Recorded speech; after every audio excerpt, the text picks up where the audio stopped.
travaux préparatoires ne sont pas des travaux de construction de stations de métro en tant que telles. Par contre, quand on veut construire une station métro, c'est important de s'assurer que tous les espaces requis à nos excavations à ciel ouvert soient dégagés.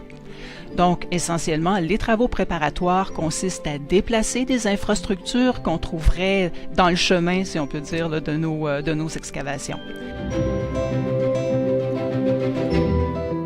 Il y a 4 sites qui sont visés par des travaux préparatoires et Lacordaire, c'est le deuxième site. En fait, le premier site a déjà vu ses travaux réalisés à l'automne dernier.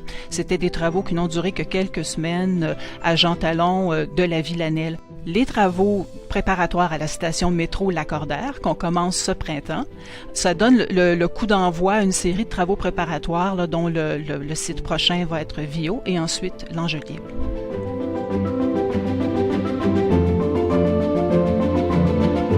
Au niveau des travaux préparatoires, en quoi ça consiste, on appelle ça aussi, des fois les gens entendent parler de RTU, donc réseau de transport urbain.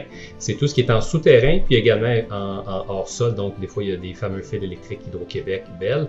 Donc les travaux en souterrain, ce sont entre autres les égouts, les aqueducs, les travaux de transport pour l'information data, donc Vidéotron, Rogers, Telus, et puis également Énergir, donc le gaz également va se combiner avec nos travaux préparatoires.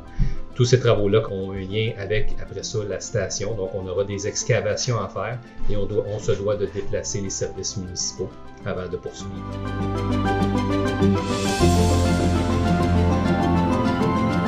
La STM travaille de concert avec la Ville de Montréal pour inclure d'autres travaux en même temps que la réalisation des travaux préparatoires. Essentiellement, ça va être des travaux d'aqueduc à Bourdaloue, un peu au sud de Jean Talon, à Lacordaire.